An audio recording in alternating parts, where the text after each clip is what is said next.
What up, what up? Whoop, whoop. I have still been training, but I'm not gonna lie, my headspace is kind of shit right now. Not enjoying living in a fascist shithole country. Um, but be that as it may, I'm finding that lifting is helping a little. Um, anyway, so we'll start with this video, which is from it is from a week ago. Um, These were my deficit RDLs that I did for a set of 6 at 185 pounds.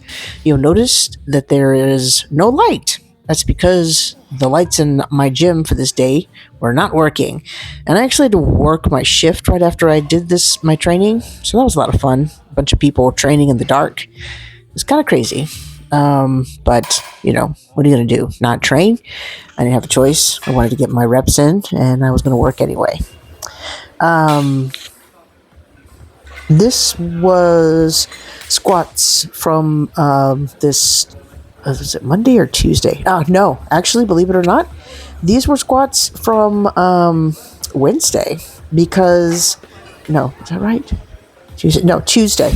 Because I worked on Friday night. I had to work also on Saturday, and I was just depleted. So I didn't actually train on Sunday or Monday. I took 2 days off. And then I went in, even though I was still kind of gassed, and I did these squats. It was 4 sets of anywhere between 10 to 15, and, just kind of gauging how I felt. I wanted to try to get 4 sets of 10 at 175, and there was no way in hell that was happening. I was gassed. I did 2 sets of 10 at 175. This is the first set. It was okay. Kind of felt like shit. The depth was fine. They actually moved better than they felt. You'll see the second one. The second one moves about the same. But then when I get to the third set, which you'll see, I just decided to take some weight off the bar at that point because I realized I was just draining myself. So instead of doing any more sets at 175 pounds, I took the weight down to 160, and I still couldn't do a set of 10. I couldn't do it.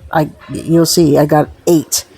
Even though looking at the video, I feel like I could have tried to gut out 2 more reps, but at the time, it just didn't feel practical, and I wasn't gonna go crazy for it because it's just I was tired. I'm tired. I'm mentally exhausted. I'm spiritually kind of depleted, and all that shit does have its impact on your training. I mean, it's not a lie. I've been doing this long enough to realize that when I'm stressed and I don't feel good, all of a sudden the way the barbell moves is affected.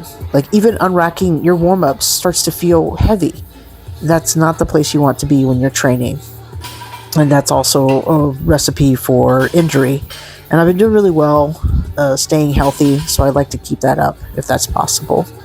So this is the second set of 175 for 10, which I think moved probably better than the first set, even if it still felt heavy. And I was also, I forgot to mention that it was really hot in the gym this day. For some reason, it was super humid, and it was also crowded because I went like at 5 o'clock.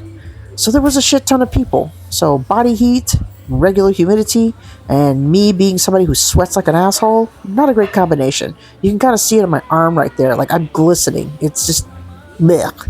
So this was the set of 160 for 8 that unfortunately I kind of wimped out on.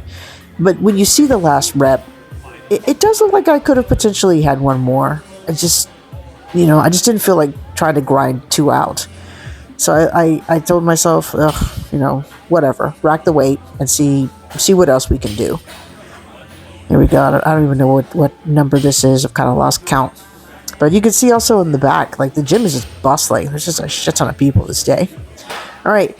And here's the last set that I did. This was 145 for a set of 12. So that was my consolation to myself. Even though I wasn't able to hit 170 for 10, I hit 4 different sets of different weight. And it was about maybe like 500 pounds under the weight that it would have equaled at 175. So the point I'm trying to make is that the volume was kind of on par. I repped out a similar amount of weight, even if I didn't do the same weight for the same number of reps and sets, if that makes any sense. Volume was still kind of where it wanted it. And also my legs after this hurt, which not in a way where I was like, oh, my legs hurt, but like I had some decent DOMs. Like everything was like, oh shit, you squatted yesterday, huh, bitch? Yes, I did. So much so that I was kind of thinking I wasn't going to be able to go in and get my training done for the day after this because I had to walk. Well, actually, I took the day off after this. But yeah, so that was that.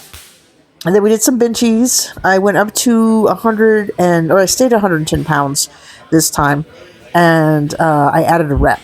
I didn't feel anything off about these reps. They were fine. I felt pretty strong. The setup was okay. I didn't get to use the combo because, like I said, it was pretty crowded. Lift off looks good. This was actually not my best set. This was, of course, the first set. First set always manages to look kind of shitty. But, whatever. It was fine. Move the weight. You just got to really kind of focus on staying tight and making the reps a little bit stronger, working on the bar path. I might put my belt back on for reps at this range because I think I used to put my belt on after 100 pounds just for shits and giggles. So we'll see if I do that next week or not. And let's see, what's the last thing I did on this day? Seated OHP. This was for, I can't see how much weight this is. I think maybe it's 60 pounds, but I don't know. Quite a few reps. No problems. Moved well. I'm figuring out the best way to set up for these without making it feel awkward, which is pretty cool. I'll show that in a different video. That's what I'm finding is that everything is, adjustable. You learn how to do something and you go with the flow. So there's a little bit more at the end of this video. This was yesterday's training because I went to the gym 2 days in a row this week, which is kind of rare, but does happen. Incline dumbbell press, pretty easy. Excited to get these up to 40 pounds here pretty quickly. Flexion rows, which again I have stolen from Dr. Mike Israel, and you know what? I love these. I know it's cheesy to take something off of a YouTube influencer, but these feel fucking amazing. If you haven't tried them, I highly recommend them, and I really do feel like they kind of blow up my back. Also give me that kind of similar pump that I get from using the rope when I do the standing pullovers. Some curls. Yeah. Still not gonna like curls, but dude, look at my delt. It's kind of popping. Not as big as my belly, but what pops as big as my belly? Answer: nothing.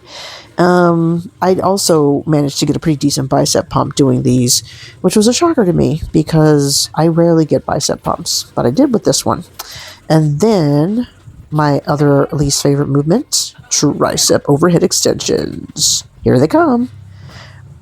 Still not crazy about isolation work, but what I did like about this and what I'm finding actually did make this a little bit more challenging was not stretching all the way up, like bringing the bar kind of a little bit, like, I don't know, keeping the tricep under tension was a game changer. So I'm going to keep doing that. Cable crunch, did these with a pretty decent amount of weight on the stack. I think it was like 130 pounds. Kind of hard to get down on my knees with these. That's what she said. Or he said. Oh my God. Sorry. But once I got them going, felt fine. All right. Thanks for watching.